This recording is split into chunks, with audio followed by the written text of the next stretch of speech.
Hi crafty friends, it's Donna here from Donna is Playing Paper and DonnaDoll74 on Instagram. And I've got a set of 6 cards for you today. These cards are like a theme and variations. More on theme and variations later. There are 2 heroes for today's cards, and the first one is this Baubles with Bows metal die. I'm starting out by cutting a bunch of these just from plain white cardstock, and then I'm going to ink blend onto them. I'm blending darker on one side than the other, and I'm using the same brushes for different colour families.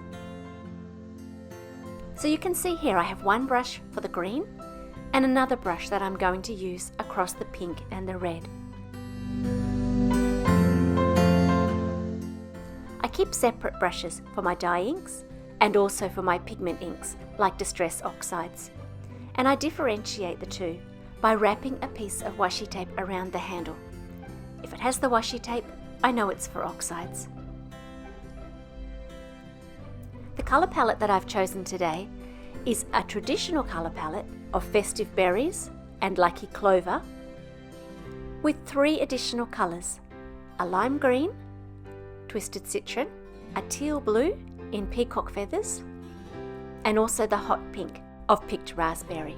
You can see here that sharing a brush for different colours isn't really a problem. After a quick brush off of the red, I've gone into the picked raspberry ink and it's come up beautiful and clean. The second hero for today's cards is a 3D embossing folder from Paper Rose Studio called Sweet Vines, and I'm going to use this to add texture to all of my baubles.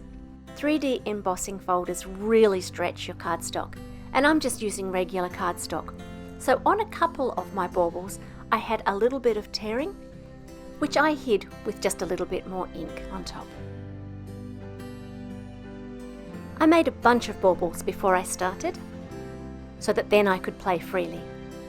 And it occurred to me, as I laid them out on my desk, that these would also make fabulous balloons. To make the tops for the baubles, I'm using both the bows, which came with this set, and I'm also making my own little tops by cutting the top of each of the baubles and then just cutting away anything that is the circle.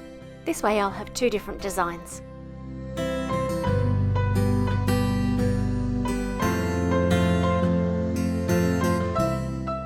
I'm just gluing those down with regular glue and placing a stamping block on top to make sure that the glue holds well, because the surface is highly textured.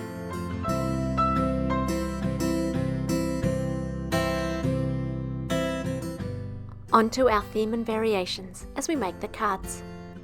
One of the most famous theme and variations is one written by Mozart, which is actually some variations on the tune that we now know as Twinkle Twinkle Little Star. And this type of music always starts with the theme stated very simply. And so that's what we're going to do first. At its heart, a Christmas card would be an image with a sentiment. And so we're going to add the sentiment Merry Christmas, which I'm heat embossing in gold, to a single bauble. Of course, it wouldn't be a Donna card if I hadn't used a stitched rectangle somewhere. You probably noticed that I used a powder tool to rub across the surface of the paper before I stamped with my clear ink. As we touch the card, the oils from our hands and different things end up on the card, and it's very easy for embossing powder to stick, especially when you're using something like gold that will show up if you have extra specks. And so I use that to help the gold embossing powder stay only where I want it. I'm using some scrap paper to prop up my background panel just a little bit, being careful to hide the phone number that I noticed that I had written on it. And then I'm going to pop up this bauble with some foam tape. Here's our theme, a Christmas bauble with a sentiment. Now, let's look at 5 different variations. The first variation is to have the sentiment as the main part of the card and the bauble as an accessory, and we're going to explore this 3 different ways. To begin with, I'm cutting this merry and bright die from white cardstock, and I'm going to keep every single piece of this including all of those little bits that go inside the curves of the different letters. I'm then using the Picked Raspberry and Festive Berries inks to ink blend over most of a card front. I'm using my cut panel to work out where I need to blend so that the hole in that panel is completely covered in ink. Then I'm going to add my bauble. This time I'm adding some string. I'm using gold DMC floss, which I've just wrapped around a twine holder to keep it out of mischief when I'm not using it. I've taped that to the back of my bauble, and I'm going to press it through the gap in my front panel and tape it to the back of that panel also. Once I've done that, I'm going to move the bauble out of the way and then glue down the front panel. I'm adding glue to the back and being especially careful to add glue to the end of anything that's sticking out into the gap. That way, none of those little pieces will be able to catch on anything and get lifted up. I've then replaced the Merry and Bright sentiment temporarily with no glue, and I'm adding some glue to fill in all of those little pieces that I saved. Sometimes I'm putting glue in the gap, sometimes onto the piece. In the case of this one with all of those little pokey out bits, I thought it would be best to add it to the piece, sometimes to both. And when all of the pieces are in, except for one, which I noticed later, I'm going to remove that Merry and Bright sentiment before the glue dries and pop up my bauble with some foam tape.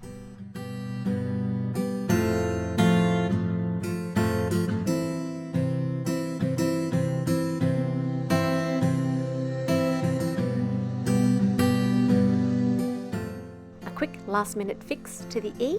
Then I'm going to add some glitter enamel dots, and this card is done.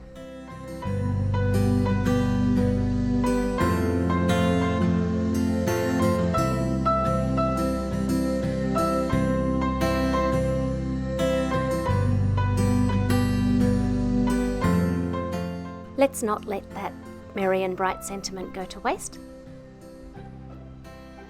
I'm going to use the same colours of ink, only this time, because it's so delicate, I find these paper Pouncers from Picket Studios are the perfect thing for dabbing on ink without bending the paper.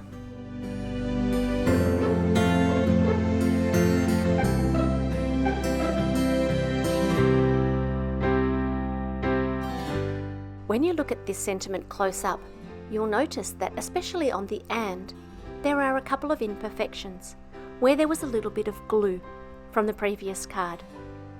And so rather than stress about this, I'm going to flick some water over the whole thing and mop that up with some paper towel so that the whole sentiment has that speckled look.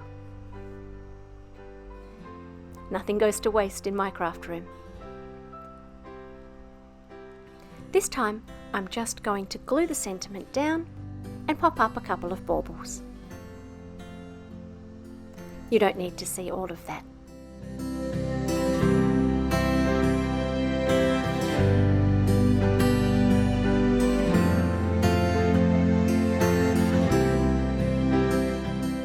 For our next variations, that we're going to start to use the baubles in clusters. I've cut 3 Merry Christmases, 2 in white and 1 gold, and I've glued those together off camera with the gold on top. The background is a piece of white card that I have run through the same Sweet Vines 3D embossing folder so that it matches the baubles. And then I'm just going to pop those baubles up and add a few gold enamel dots. I'm using one of the dots to dot my eye.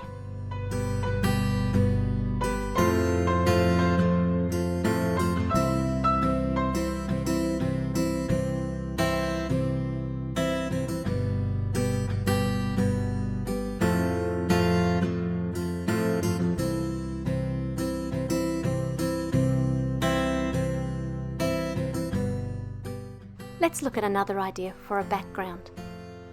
I've used this Peace, Love, Joy stencil to stencil my own background, And I've used one of the colours that I used for the baubles, the peacock feathers. Only this time I've used a really light hand so that it sits well in the background and is consequently really hard to photograph.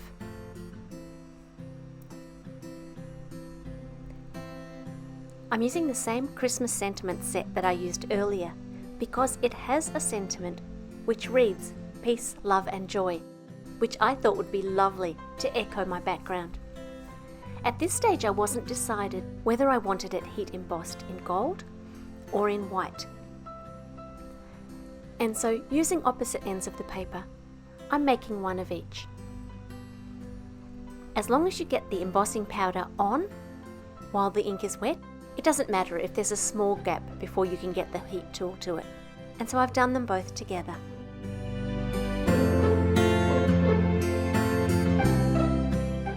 I'm using some scrap paper to pop up the baubles, working out where I need it so that at the end of the day they all sit level.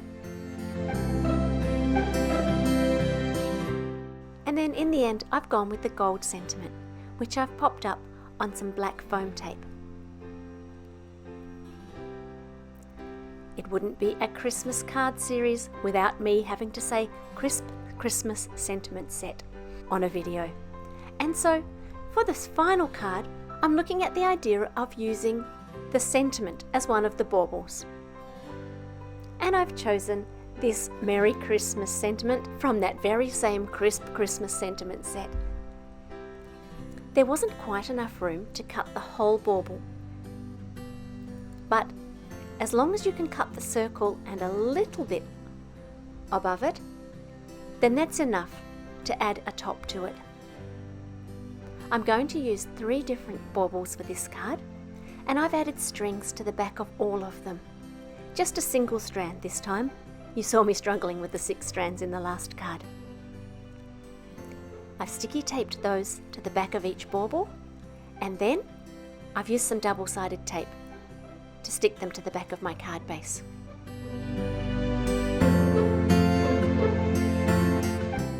Once again, the stitched rectangles are out in force. I've cut that from the center of my gold piece so that I can use that outside as a frame for another card on another day.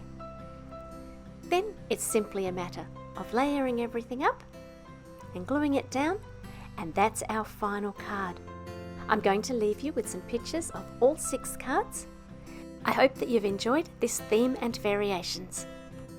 Feel free to like by pressing the little thumbs up button below the screen if you'd like to see what's coming up next. I thought I'd bring a little bit of my garden into my card photos, so I hope you enjoy these magnolia blossoms as well as the cards. Until next time, I hope that you're having a super week, and I'll be back soon with another video.